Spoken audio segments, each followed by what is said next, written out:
And now I will show you the kitchen garden. It's full of ash gourd, brinjals. These are long brinjals.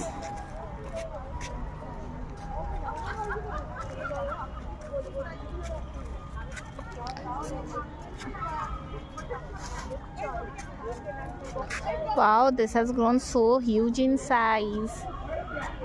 Such huge size are not available in market. Very good.